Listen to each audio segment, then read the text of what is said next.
여러분 반갑습니다. 오늘 같이 보실 하나님의 말씀은 마태복음 6장 5절에서 8절입니다. 또 너희는 기도할 때에 외식하는 자와 같이 하지 말라.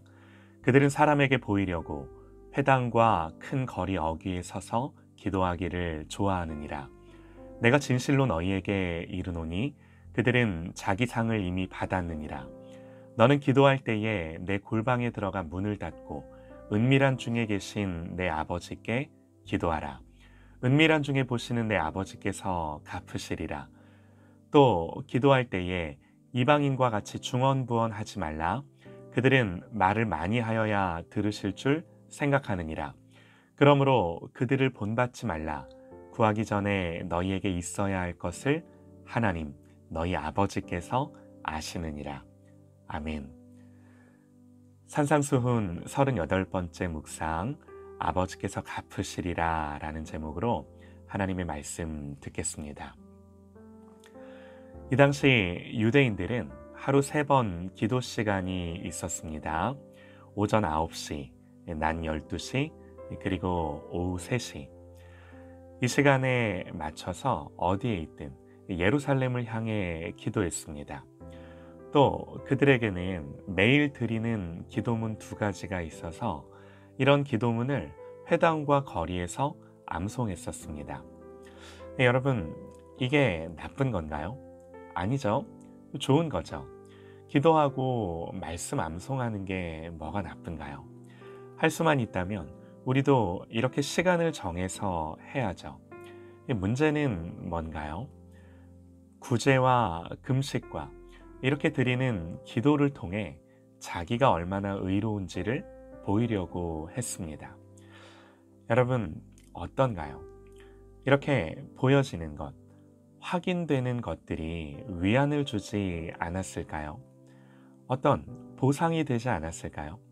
이렇게 보여지고 확인돼야 또 지속할 수 있는 동기가 부여되지 않았을까요?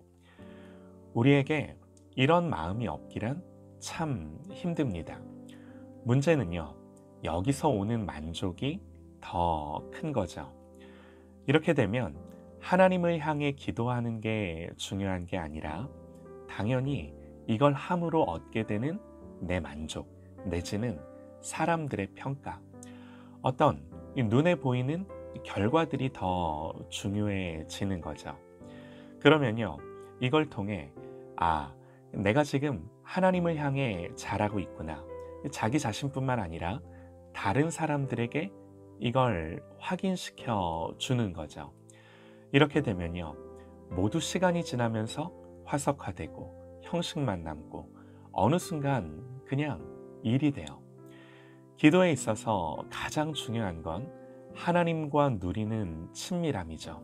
그런데 이게 사라져버려요. 제가 쉬운 예를 하나 들어드릴게요. 제가 아침에 이렇게 묵상을 하는데 목사인지라 저 혼자 묵상하는 게 아니라 녹음을 해서 말씀으로 나눕니다. 지난주 몸이 좀 안 좋아서 며칠 하지 못했는데요. 어쨌든 저에게는 이 묵상이 하나님과 약속된 시간이고 성도님들과 약속된 시간이고 말씀을 나눌 수 있는 저의 특권이자 목회자의 사명인 거죠. 이 시간 저에게 있어서 가장 중요한 건요, 일단 저 스스로가 말씀을 묵상하고 저 또한 이 말씀을 듣고 무엇보다 말씀 가운데 하나님과 교제하고 친밀함을 나누고 말씀으로 다른 누군가를 세우기 전에 저를 세워가는 게 가장 중요하죠. 당연합니다. 그러나 어느 순간 이 말씀 묵상을 하나님 앞에서만 하는 것이 아니라 사람들 앞에서도 하고 있고, 그리고 어떤 때는 사람들 앞에서만 할 때가 있는 거죠. 조회수가 신경 쓰이고 좋아요가 신경 쓰이고 사람들의 반응이 더 신경 쓰이고, 묵상을 잘해서 유튜브에 올렸을 때 나는 오늘 이렇게 묵상했어. 며칠 빠질 때도 있지만 이렇게 꾸준히 지속하고 있어.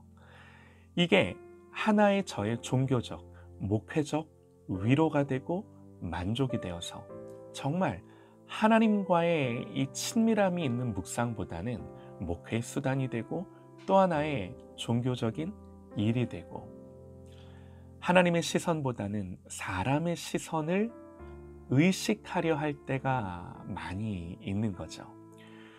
여러분, 묵상은 분명히 좋은 거지만 이럴 수 있는 여지가 이 좋은 묵상 가운데 항상 도사리고 있는 거예요.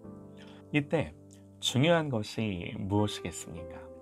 다시금 본질과 핵심을 회복하고 돌이킬 수 있게 하는 것은 하나밖에 없습니다. 은밀한 중에 보시는 내 아버지께서 갚으시리라. 하나님은 은밀히 보시고 은밀한 중에 갚으시는 분이심을 깨닫고 다시금 이 일이 은밀한 일이 되게끔 하는 거예요.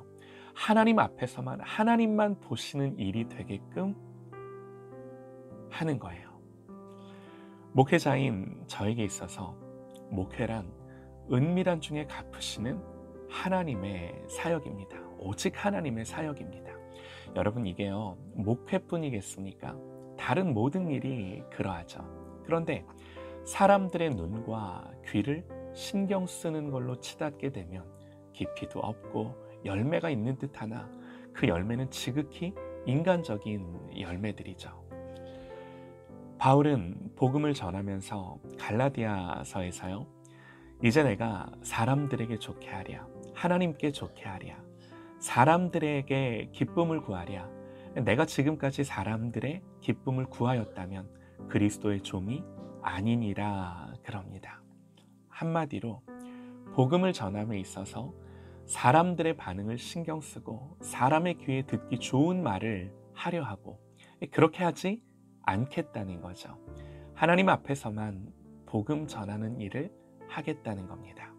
그래서 내 어머니의 태로부터 나를 택정하시고 그의 은혜로 나를 부르신 이가 그의 아들을 이방에 전하기 위하여 그를 내 속에 나타내시기를 기뻐하셨을 때에 내가 곧 혈육과 의논하지 않았다 그럽니다. 영에 속한 일처럼 보이나 아니 분명히 영에 속한 일이지만 얼마든지 우리는 혈과 육으로 그 일을 하게 되는 경우가 있을 수 있는 거죠. 바울은요, 그걸 경계하는 거죠. 그냥 일은 말할 것도 없고요. 경건에 속한 모든 일이 다 그러할 수 있는 겁니다. 그래서 기도할 때 중요한 것은 내가 기도했다는 그 사실이 아니라 내가 기도를 잘했다 못했다가 아니라 은밀히 보시는 하나님만 중요합니다. 우리는 사람의 시선과 평가가 아니라 내 생각이 아니라 오직 하나님이 갚으시는 것으로 사는 것인 줄 믿습니다. 그러면 여기에는요, 자유함이 있어요. 참된 기쁨이 있어요. 사람에게 보여지는 것을 위해 산다는 것이 여러분 얼마나 힘든 일인가요? 목회도 그렇습니다. 참 감사한 건요, 오늘 주님은 너희가 구하기 전에 너희에게 있어야 할 것을 하나님, 너희 아버지께서 아신다 그럽니다. 이 말이 무슨 말인가요? 그러므로 기도는 너의 필요에 집중하는 것이 아니라 기도의 대상이신 하나님께 집중하는 거라고 말씀을 하시는 거예요. 여러분, 기도는요, 오직 하나님만 중요합니다. 기도할 때 너의 필요에 집중하지 말고 선하신 하나님을 신뢰하며 이미 다 알고 계시는 하나님을 집중하고 하나님을 바라보는 것으로 기도하라고 말씀을 하시는 거예요. 사랑하는 여러분, 성령께서 우리의 마음에 그 어떤 다른 것이 아니라 오직 하나님을 집중하는 마음을 주시기를 간절히 소망합니다. 그래서 나의 그 어떤 필요보다도 더 뛰어난 하나님, 이 하나님 자신을 누리는 기쁨과 감격을 일으켜 주시기를 간절히 소망합니다.